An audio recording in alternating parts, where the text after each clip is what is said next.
Hello, my name is Isabella Rossellini, and, all my life I've been a model and an actress. I love fashion, and then I realized that fashion is one of the most polluting industry, and that was a very big disappointment. And how do you buy and how do you access clothes now that are beautiful, but that are environmentally respectful, that respect our nature? And when I found out this program of the Faroe Island, I wanted to come and introduce them, and we're going to have a discussion. I have a little farm in Long Island where I only have 10 sheep, but it was my attempt to understand the process, because the process of making wool to a sweater is very long, and there's a lot of people involved. And nowadays, some of the designers that came to my farm had never seen a sheep. They just start from the yarn. And of course, that is 50% of the story. There's another 50% which is the origin, where did they come from? So today also here there is my friend Laura Sansone, who has organized a consortium of farms in New York State to help small farms survive. Because we want to do what you've done here in Long Island, here in New York State, in America as well. So I brought you 2 sheep just to show you the difference. That is a sheep from the Faroe Island, and this is a sheep from my farm.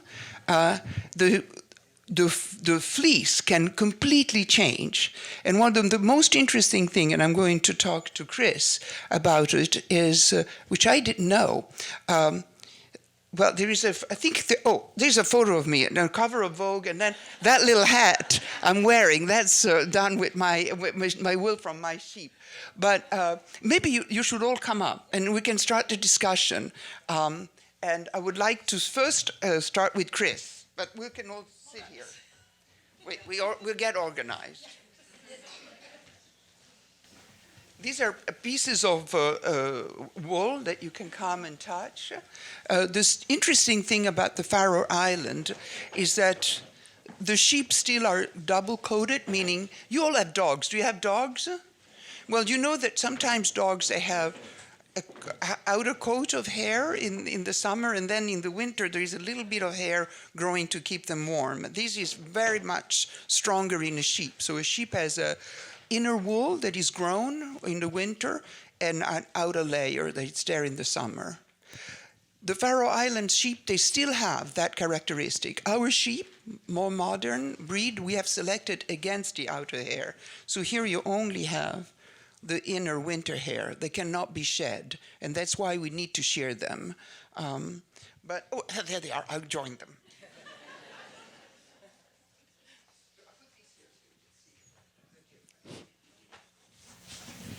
So, Chris, one of the things, so I had, one of the things that I wanted to ask you is, how do you select? Select means which sheep has sex with another sheep, because you hope that they inherit some of the characteristics. So if you have a sheep that has a very good, beautiful fleece, you hope that their babies will inherit the same characteristic, because children look like their parents, right? But how do you do it in the Faroe Island? Because you have to select the partner, and you just let them free to roam. So how do you control that? Yeah, if we talk about the ram first, the first thing we do is that we look at the size of the ram. It needs to be a strong ram. He has about 20 to 30 girlfriends to fix, so he has to be strong. And but then we look at the wool. The wool needs to be thick. That's very important. And it's very important that you don't have a stripe at the back, so it's actually a bit bald. Some sheep can be a bit bald on the back. So it's very important that the ram is not. And then also we take a blood sample from the ram, where we actually look at the DNA to see if the ram carries any illnesses, because that can affect all the sheep on the farm. So that's how we select the ram for the sheep. So, and you told me that the sheep live in a family. They create family groups. So they, even if they are in the island, they stay within their group. So you can take a ram, a male, from that group and take it to the other hill, and so they stay there, isn't it? Yeah, the ewes. I mean, you can have you can have one mountain, and you can have about 200 ewes on that mountain, and they live in families on the mountains, and they stay there for a generation on different spots. So you also look at where these sheep are living on the mountain, because you don't want a space on the mountain to be empty for sheep, because there's grass to be eat. So and of course we don't take a ram from one mountain and put it out again in the same mountain, because then you have an inbreed problem. So we actually buy rams from other farmers in the Faroe Islands, but there's a law that you cannot buy a ram from another island. You have to stay on the same island. We are 18 islands, and that's because of illnesses. So if something starts, it's just on one island we have that problem. But we haven't had the problem for 200 years. But that's like it's very strict. It's very strict rules when it comes to selecting sheep. And the normal lifespan of a ewe in Faroe Islands is 7 years. But if they have behaved well and they have all their teats, they get 1 year extra. But that's the limit. Now you sheared. You learned how to shear, and I saw we shear with an electric. Like the same. But I was surprised that you sheared with this old-fashioned. Yeah, Kyle could put photo 4. Then you can see photo 4. Yeah, I'm not from a sheep family, so my family doesn't have sheep. We only knit. We're more creative, but not sheep farmers. So I had to learn this because I'm starting to become obsessed with this. And it was such an amazing fun. Actually, one of the fleece that I have in my pocket is from that first sheep that I sheared. This was the one that I sheared. This was the first whole sheep that I sheared myself. And the farmers, the guy who owned the sheep, he knew that he had to choose well for me, so I had a sheep that is calm. Yeah. So the Eve was, I think she was about 3 years old or something like that, and she laid her head into my. So I was like, yeah, I was in love. I was sold. So.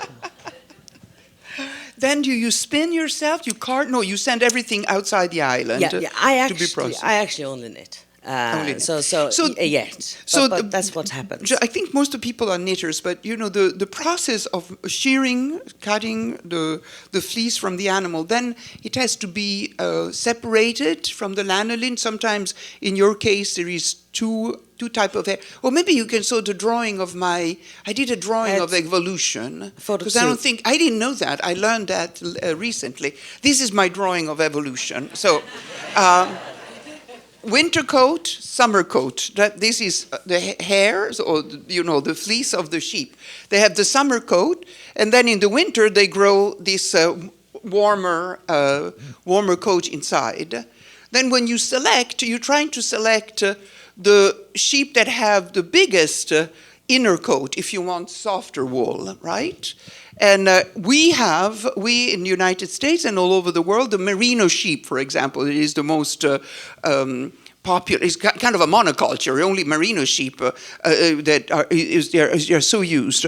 They selected the inner coat so much so that now they don't have any outer summer coat. They just have the inner coat, which is the softest. But the Faroe Island have both. So you have the outer coat, and you can separate. You process it sometimes. You have to show it. And here, this is a fin, a breed fin that only is the inner coat. Doesn't have any more the outer coat. Yeah, here it is. So you can show the difference. So, but this process, then you have to separate the lanolin. Then they have to be carded, which is kind of brushed, then spin. So it's a very long process. And you have the same problem that we have in the United States, that you don't have a processing. So you collect your wool, then you have to send it outside the island. And we have the same problem in the United States. We used to have 3,000 mills for wool. Now there is only 3 left. And they need about 500 pounds of wool. It's an enormous amount of. So all the small farmers like me and other farms in the New York State, Vermont, Maine, are suffering because they cannot process their wool. And a lot of the wool in America is thrown away, unfortunately. And Laura, my friend Laura Sansone, who I've invited to come because Faroe Island became a template for us. We are trying to reorganize, create consortium, cooperative of small farmers, but we still struggle with the mills because it's all the infrastructure that is gone. Because we would like to create fashion where you can meet you, and we know all the steps rather than, oh, it's just beautiful. But then you discover later on that it has been done with polluting the planet or exploiting people in some countries where there is no laws to protect people. So this is very important. So here, going back to the wool. So this is, you see, you can separate the outer hair from the inner hair. You can spin the inner winter hair or both. This is both. This that Sissal gave me is both. And it's particularly resistant when you spin both. You saw that little guy in the film. He was doing this as well. I'm not very good at this. You really do have to love someone to make a whole sweater with inner wool, because this takes such a long time. Yes. And yeah. So they take it. They take they hold quite like softly here, and then they pull out the outer wool. And it's very important not to pull too much of the inner wool as well, because the value was in both. So they used to make carpets out of the outer wool, and they also made sweaters for the fishermen for the outer wool. And then the softer inner wool they used for undergarments. Yeah. So this was something like my grandmother. This was something they did, but we only learned how to knit in school. You don't use school. Yeah. I went to an Academy of Costume and Mode. I wanted, when I was a little young, 19, I thought I was going to become a costume designer. And I graduated from an Italian, because I'm Italian, from an Italian fashion school. They never talked to me about sheep. The wool started from the spun, and knitting, no, it was always somebody else does the knitting, somebody else, you just create. And you had the same experience because you are the first one from the Faroe Island to have been graduated from the very prestigious St. Martin School in London. That's right, it's Ronna, yeah. Yeah, I graduated a few years ago now. But it was a specialized course in knitwear, but I was the only one on the course that could actually hand knit, which was a shock to me. But yeah, it was all. It was never back to the roots. It was never talking about fibers, or it was always just considering the production values and. Never. And the aesthetic. Yeah, the aesthetic the is aesthetic, devoid yeah, of history. Completely. But after I finished, when I graduated, I went back and had a few hand knitting courses, which was fantastic. But still, there was no focus on the wool or the fibers, but more the aesthetics. Yeah. So it's something that's really overlooked. Yeah. Just for you to know, when I first had my first sheep, I went to Buttonkill, which is the small mill near Albany that works, just opened a few years ago and works with small farms. And the lady there, Mary Jane, looked at my wool like that, and she said, this sheep 6 months ago had a shock. This sheep 6 months ago came from one farm to my farm, and it is registered in their fiber. So the well-being of a sheep determines also the quality of the wool. I would like to take some questions. If you have any questions, yes, yes. That inside part of the Faroese sheep, the softer part. Can you buy yarn that is just that part? Like, I'm a little familiar with Kivia, with the muskox, that they use the inside part. It's very soft. Very expensive. Yes. Yeah. No, we haven't done that. This is there's no process where you can do that with machines. So you do have to do it by hand, and as you see, it takes quite a while. But it used to be. But then they would mostly make their own yarn, for example, in the family, especially.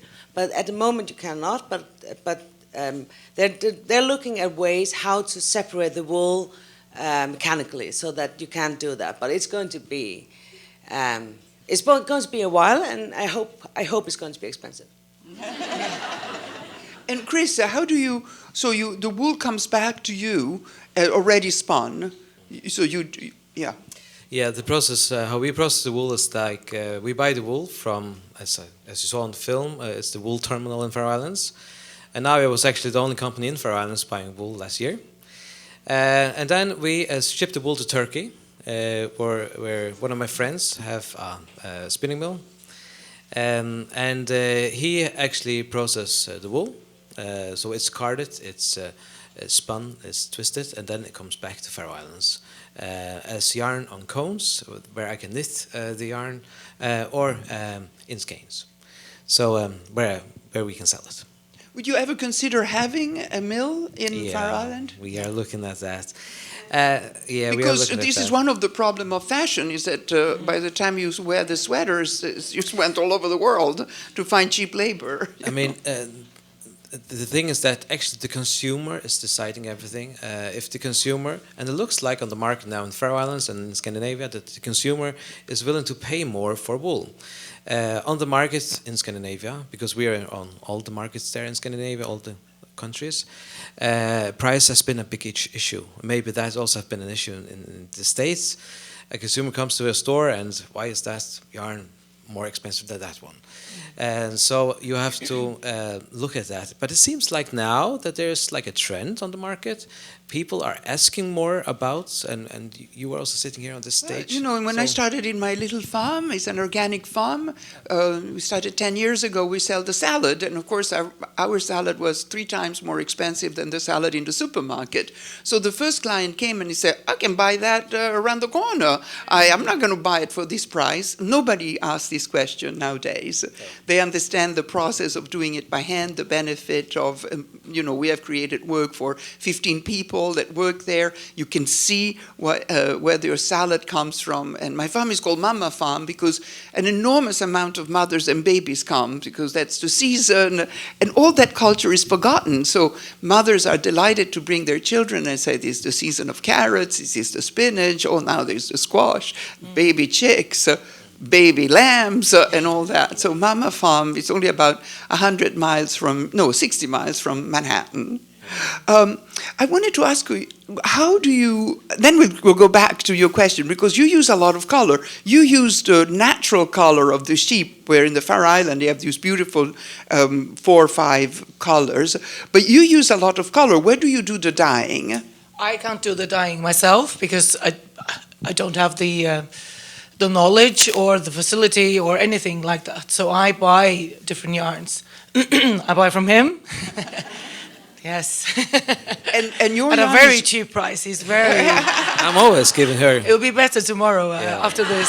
And she's harder to go to do business No, with. but it's very difficult because for me the color is so important that I wish that there was more variety in the Faroese wool, because I'm really You drawn. need your pink and oranges. I need those. So I'm not the instigator of these yarns, but I will be the user of them. So the most fascinating things, Sissal gave me information about the island. That was 5,000 people lived there until 1800, isn't it? And then it really, the Faroe Island mimic the population increase that was in the world. I was not born in 1952, and there were 2 billion people in the planet, and my father was already talking about overpopulation. What are we going to do? We've never been so many. And within my lifespan, 71 years, we're now 9 billion people on the planet, so the resources are very stressed out. And in the Faroe Island, there were about 5,000 people producing, 40,000 socks a year that were exported all over the world. Then there was this increase in people in the beginning of the last century, and then an enormous increase after the Second World War, that has been for all of us, and a decrease of knitters, because then it was outsourced all over the world. That story, that is your story, is the story of the world, this pattern.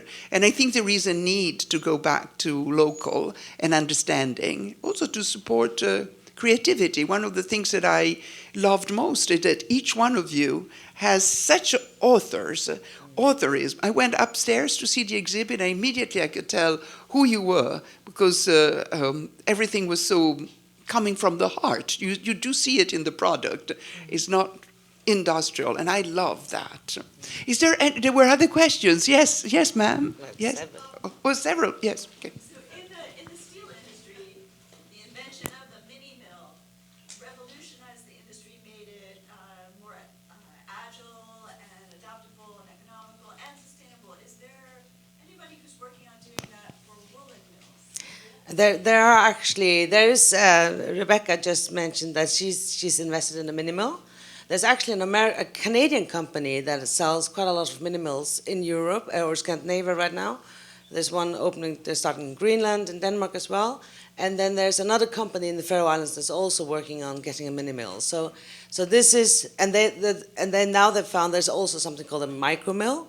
So you can almost just have it downstairs in the basement, almost. So it is really going the right way. So that's really good. So kind of follows on that. What are the points of waste? It's unclear to me where wool is getting wasted, other than that there's not a mill to do it. Does it keep from year to year, and do you have to shear a sheep every year? Yeah. So before we made that documentary, around 45% of the wool that was used, that was shorn, was collected. Only 45%. And now we are up, and I'm quite proud of that. We're up to 52 and 55. So we have actually added to utilize the wool more. So it's, but all the sheep will be shorn every year. It's like if you go to photo 3, you can see there's a sheep that has, because the sheep will shed their wool naturally, but they need help as well. So you need someone to cut it. So this one, he escaped the shearing. And the problem is that this girl will be stuck in a fence, and that's not good for her. So we need to shear the sheep every year. But this is Óli Kristian's home. Yeah, I mean, it's very important for the health of the sheep, because some sheep don't miss their coat of wool. Then you have 2 layers of wool on them. It's not good for their health. And it's also very important for the birds, because what happens is that some of the wool will come off the sheep like that and will just laying around the islands, and then it gets around the feet of the birds, and then the birds can fly. And if the birds can fly, they can hunt, and they will, of course, don't be with us any longer. So it's very important for the nature that we take care of the sheep, and we shear the sheep and take the wool off. Can I specify something, because that was I needed that clarification myself.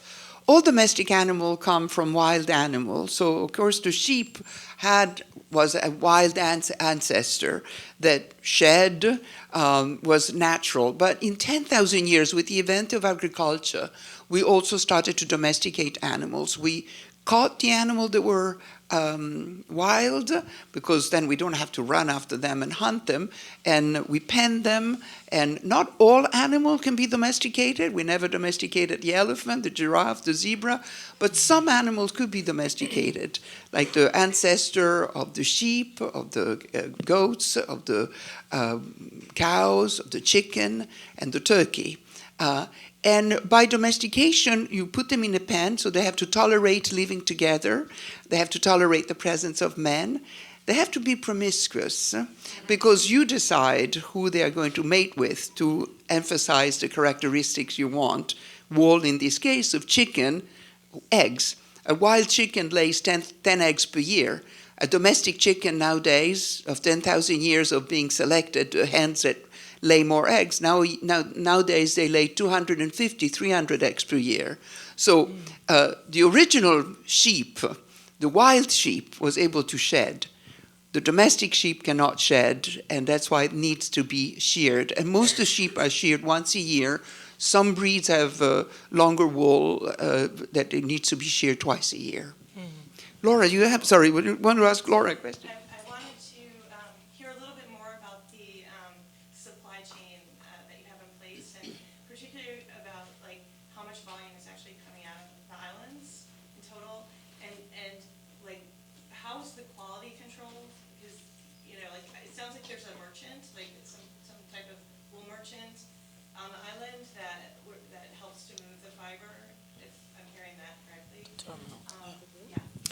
Yeah, I mean, if we take the whole value chain, of course, there are many farmers in Faroe Islands. I think there are over 400 big farmers in Faroe Islands with about around between 200 and 400 sheep.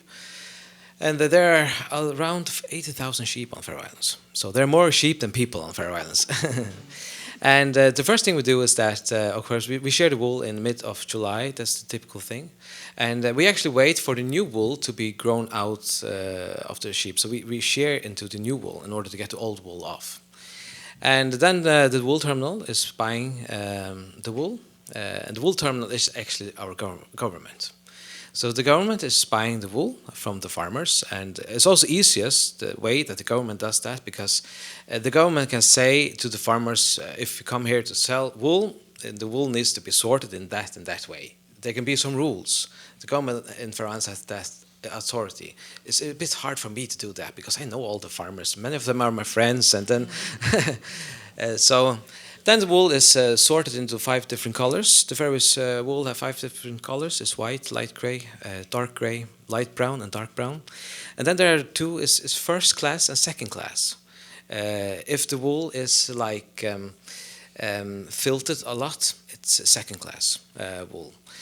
So we sort it into that, and then we press the wool into bales of 250, 270 kilos for each bale. And then there's like an auction where everybody can attend that auction and buy Faroese wool from the government. And then the wool is shipped off to be scoured. It's so much lanolin in the Faroese wool. We have to scour it 3 times in order just to, because it's so much lanolin in it that it will actually be stuck in the card machine. That's how greasy the wool is. And when you shear the wool, when you've sheared about 5 sheep, the finger starts to be yellow of that grease. But that grease also make the sweater water resistant, so it's fine. Then it goes through the spinning process. And when it comes to spinning, I mean, you can have a mini mill. We have also at Navia, we are one of the biggest in Faroe Islands working with wool. We have also looked at possibilities there, and we are also in the process of deciding what we should do. Maybe we will go that way. Actually, my dream have always been to have a spinning mill in Faroe Islands, of course. So we are looking at that. But when it comes to this business, we don't talk about kilos, we talk about tons. And you have to push a lot of tons through this distribution line in order to have a business for paying salaries and everything, because everything costs. So that's like the challenge.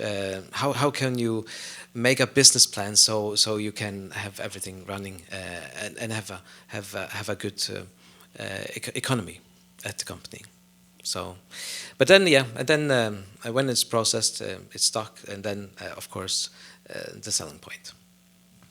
So the grade 2 is what like you would kind of take to use and scale to put on machines.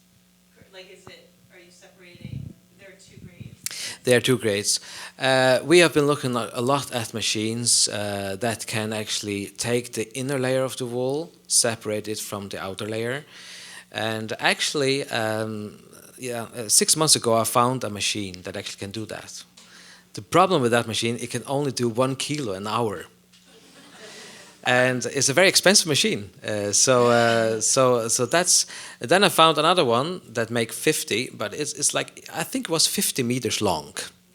So, and it was very expensive. So then again, you're talking about tons of yarns. I mean, so that's actually the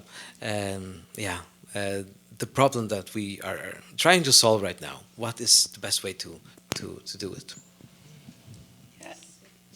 Yes, sorry. Yes. I was just wondering, we've heard a lot about the different women who are involved in knitting culture. I'm just wondering whether or not any men are doing designing or knitting. In the Faroe Islands? Yes. I don't think we have any male designers. It's not a big not market. designers. I think now you should just. Yeah. It's more into the engineering. Yeah, culturally, the men were very much involved in the wool. So they were doing the spinning. And they were also doing the knitting. My cousin knits, but he was laughed at. He's my age. He was laughed at during his childhood because he was knitting. So he's a really strange guy. And as his cousin, I can say that is true. But still, no. but you don't see Faroese designers men at the moment. But they could. But but one of the things that I read in your comment that struck me is that the women of our generation enter into the men's world, the jobs that were considered serious, to be a doctor, to be a lawyer. But so we enter the men's world, but the men's world has not entered yet in the women's world. We're still in charge of the children, we're still knitting. But I think the next chapter is to have the world of women and the tradition of women blend with men, because they're excluded from a lot of things. Knitting is great, Ted. It's great, great. But having said that, I have to comment on it because, in fact, all these patterns that we use that are like the backbone of Faroese knitting, like if you ask me, were collected by a man who was a fantastic tailor and knitter, and he all these patterns they were disappearing. Because they were on the small islands, and it was only the old people who knew how to knit them. So he took it upon him to go to all the islands and to take them down. Yeah. And that is, and publish this book, and that book is still what we use. That is really the most essential written work of Faroese knitting, which is that book. So there was one man involved. And it did collect all that in 1929. And one of the comments is, I wish I'd done it before, because a lot of grandmothers and a lot of old people died, and with them died some patterns. Maybe we should listen. There's a man up there asking questions.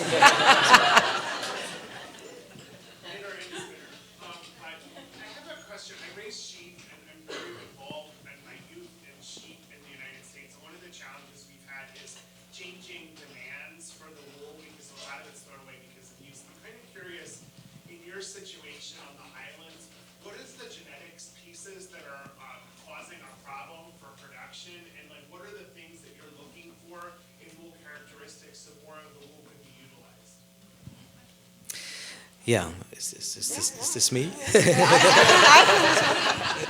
Man to man, my friend over there. I will give you a good discount later. Don't worry. Well, when it comes to the Faroe sheep and the sheep farmer, firstly, we have the sheep for the meat. I mean, the meat is the first thing why we have sheep in Faroe Islands, and we actually don't export the meat in Faroe Islands. We eat all the meat ourselves. So we are 50,000 people eating all the meat in Faroe Islands. But when it comes to the wool, it's like when it comes to breeding, we look more at the strength of the wool, because the weather in Faroe Islands is so rough, it's so hard. The winter period is so. We have a lot of snow and we have a lot of storms. We are in the middle of the North Atlantic Ocean. It's rough there. And actually what is keeping the sheep alive is the wool. And the outer layer is really important for the survival of the sheep. If I would take a merino sheep and place it in Faroe Islands, it would die within a week. Because it wouldn't survive our weather condition we have. But these sheep do, due to their wool. So the wool is really important. I like to answer more to that as well. Because with all this wool and the sustainable focus on sustainability, and using local materials. They are now talking. They do try to make, so we have first class and second class and trash when they at the wool collection, but they also they put some extra for the hand dyers and for the hand spinners. So they're trying to make, I wouldn't say deluxe, but in a way. And then there's especially some farmers that are trying to figure out when they share the sheep. It all starts when they put the ram out, because when they put the ram out, it's like that's where everything starts. And so it's very much they're trying to figure out some small farmers how to maybe get a better quality. But there's also, even though the Faroes are so small, some sheep herds, they live in a valley or south Facing. south facing, yes, thank you, and some are north facing. So the sheep that are north facing, up north and like up to the North Atlantic Ocean, when they have a gust all the time, they have a stronger fleece. So they're trying. This is like group of nerds trying to or passionate people. Let's say passionate people. Yeah. They're trying to figure out how to maybe push this and that way. And then I think that with all the focus on the minimal possibility is also helping on that. So. And one extra thing is also that we are looking at a project now to make fertilizer out of second-class wool. I mean, you have this amount of second-class wool that we can't use for yarn. It's too filtered. It's too something. But it can be used as fertilizer to put back into the nature and do some good. So we are looking at that. I use it. I only have 10 sheep, but I use the wool that I can. It's too dirty with their feces or too short, and I use it instead of wood chip to take down the weeds on my flower garden. Yes. So there's so many questions. For the knitting machine, do you build in randomness so it looks handmade, or is it a matter of how the wool is spun? How does that work? Well, when it comes to the 3D knit machines, the machines are actually from Japan. It's a brand called Shimasaki. It's one of the biggest producer of knitting machines in the world. But they have invented this 3D technology. And of course, I have a 15 gauge. It means 50 needles per inch. Then a 10 gauge and a 5 gauge. So I'm limited to those gauges when I knit. But then my wife, she's actually learning to program the machines. So one is, I'm actually the one that's able to fix the machines if something breaks, and it often do. One machine of mine has 3,600 needles. And if one needle's just bent a bit of a millimeter, it doesn't knit right. So you have to be able to fix the machine. But it's actually very good machines, and with that I can produce again in Faroe Islands, which is really important for me. It's good technology and easy to. But you don't want the product to look machine made. So is there a way to make it build in some variability? Well, actually, with 3D technology, it's very like hand knitted because there are no seams in it, and actually it knits like it's hand knitted. In probably the same way, just in the machine. But you will never get the right feel as hand knitted. And we are very honest about that. This is 3D knitted. But people like it and like to have something made locally again. Jóhanna, you hand knit everything. In fact, you told me that you have some women from Ukraine that help you knit. That's how you source them. Mm-hmm. And I wanted to know how the war has affected your production. Yeah, I do have hand knitters in Ukraine. I used to live there. I've lived in different places around the world.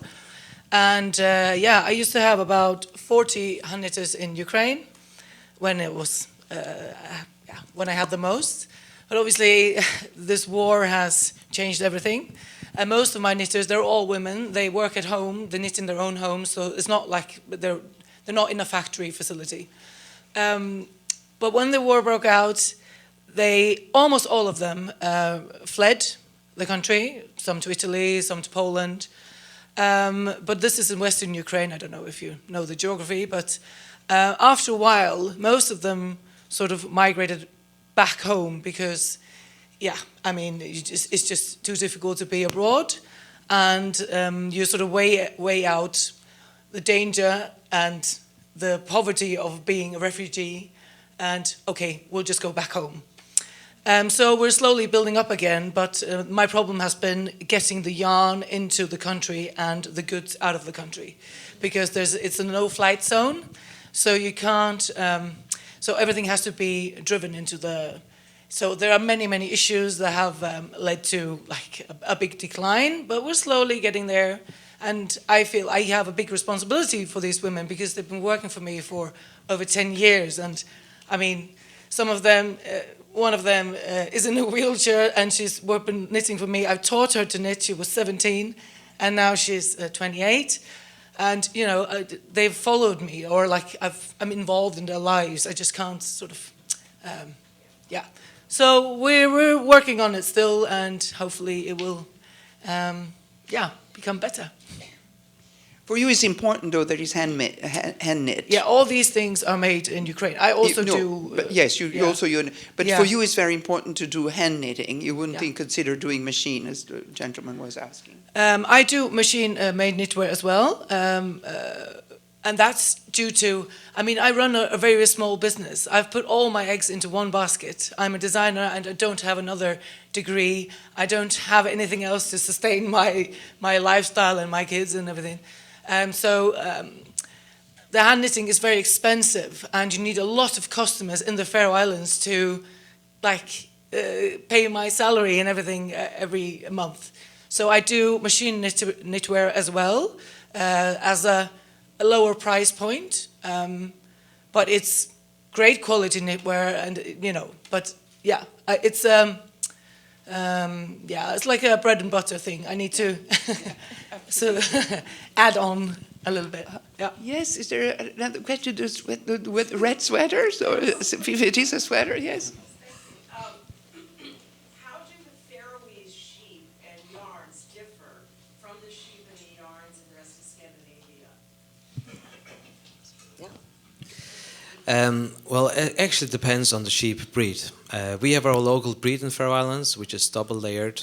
In Iceland, they have a similar, but when you buy Icelandic yarn, it's often wool from lambs. In Iceland, when they run a sheep farm, the sheep are inside during the winter period. We in Faroe Islands have the Gulf Stream, so it's never that cold in Faroe Islands because we have the Gulf Stream. They don't have that as much in Iceland. So for that, the sheep are inside and they lamb inside and they shear the lambs, and that's what you will find in Icelandic yarn.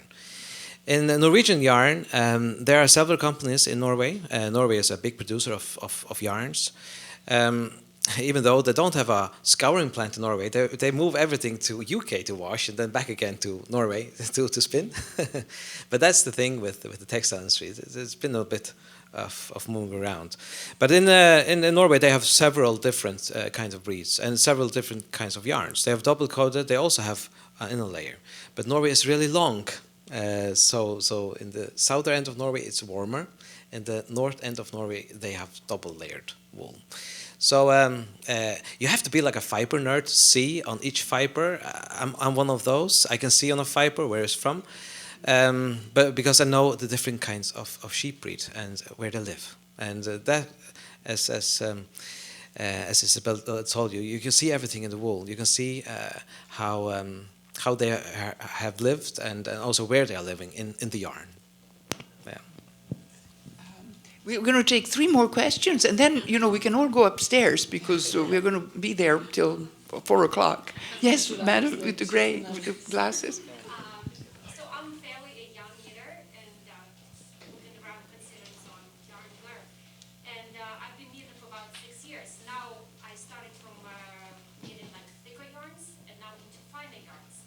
And like this sweater, for example, is very rough. So a friend told me this morning, Faroe Island yarn is rougher.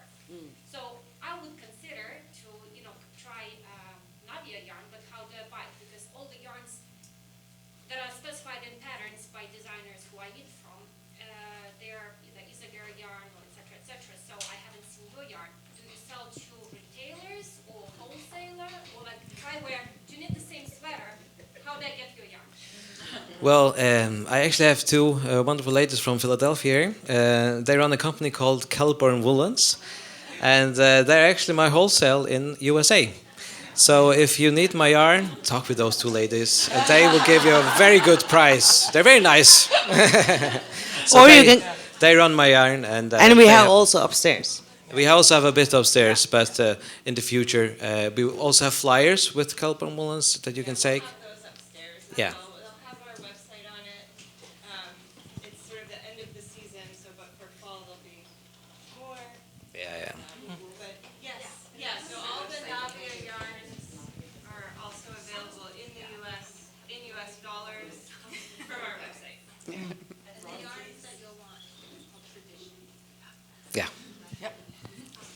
Any more questions? Yes, the lady in the back. Yeah. I'm curious, logistically, in the summer, when you bring the sheep into shear, how do you separate them out by farm? Oh, it will be each. They will go in turns. I didn't see. Where were you? Could you? Oh, there you are. Sorry. So it will be the farmer or the owners of this outfield herd. They will go together. So they will only collect their own sheep. So they will do this. So actually, last year, I was with 3 different farmers out to share sheep. So I was once on Sandoy with one family, and they had, I can't remember, 120, 200 sheep there. And then I was with another farmer, and he had such a huge outfield and such a big amount of sheep that they did it in 2 days in a row. So it's not all the sheep in the Faroe Islands. It's very much, the problem is that you can't go out to collect the sheep if it's raining, because it's too dangerous for the runners to run up in the hills if it's too wet to gather the sheep. So it's very much at the same time. So many farmers will go out days in a row. So they will go and only collect their own sheep.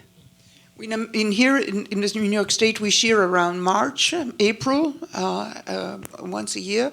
And because I'm ignorant as a farmer, I had an idea to have a farm that is only 60 miles from Manhattan, where I will have different breeds of sheep, because I was so curious. I have different breeds of chickens, and I said, well, I'm going to have different breeds of sheep, so we can see the different wool. Well, they don't like each other. It's not the breed, it's how they grow up together. They the lamb create a herd, and that herd is a family that lives in that mountain or that mountain or that mountain. So it takes me 6 to 7 months to integrate the new sheep. I have now four breeds, and it takes me about 6 or 7 months to integrate them. I have to do it slowly because they ram each other. So they have families. Yeah. We take the last question. Yes. Yes. Yes.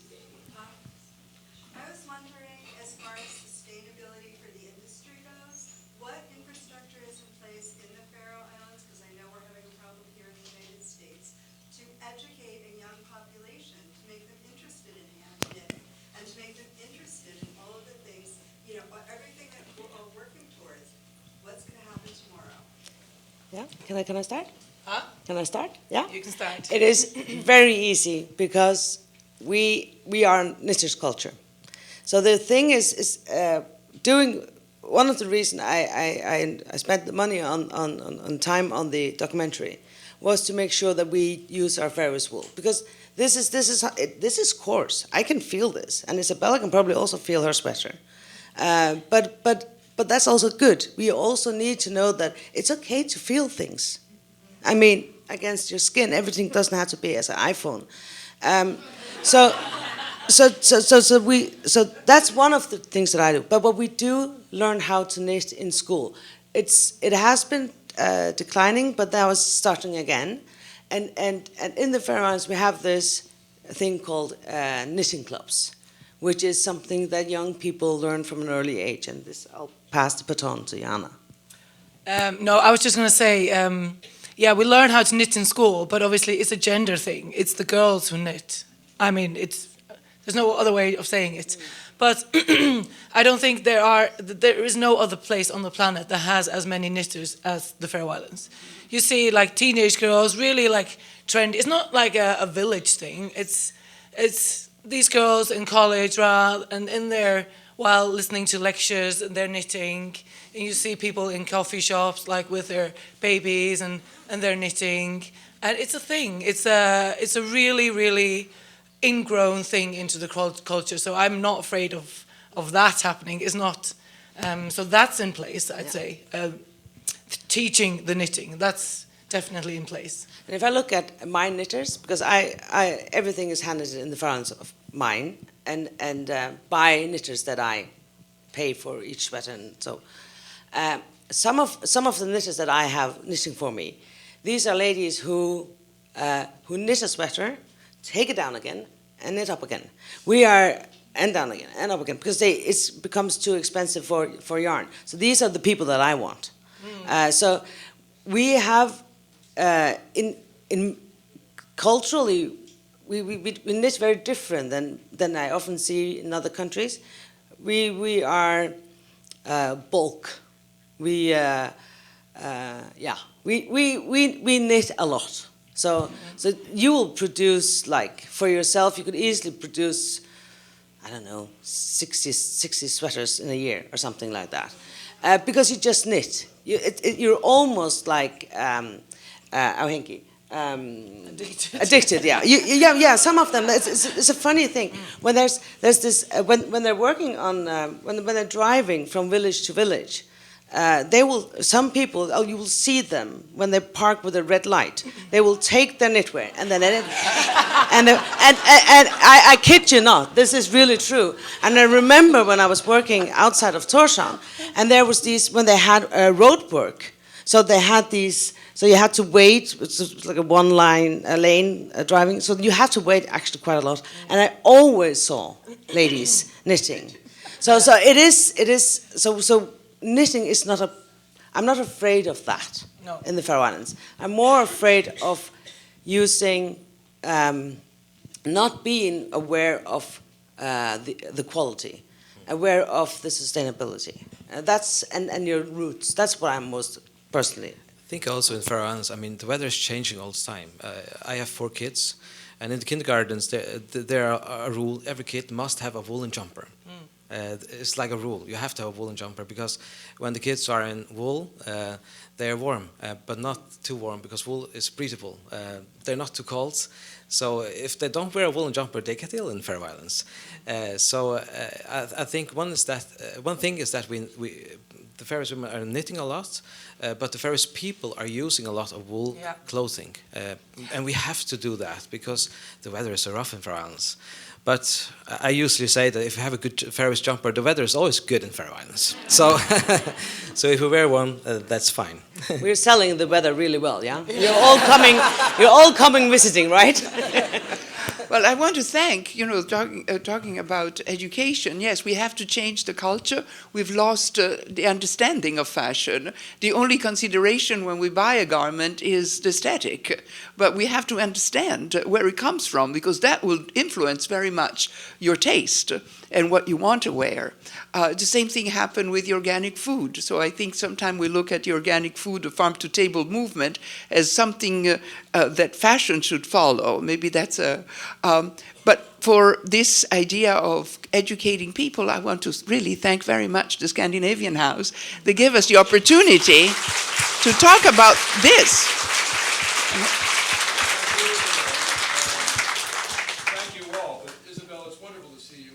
And we are so grateful to you and to all of our participants. It's been a very enlightening morning, I think. And as you've heard, all of the designers will be on the second floor to show their work, to talk about knitting and wool. And I also want to remind you that on the third floor, we are showing Faroese painting and lithography and other artwork, and that exhibition will be on view until the 6th of July. So please encourage your friends to come. And I think in the shop we have some Faroese products, which you may find very interesting. And in our cafe, we're serving Faroese salmon and other great food from the Faroe Islands. So take full advantage, please. But again, thank you so much. Isabella, it's wonderful to have you here, and thank you all.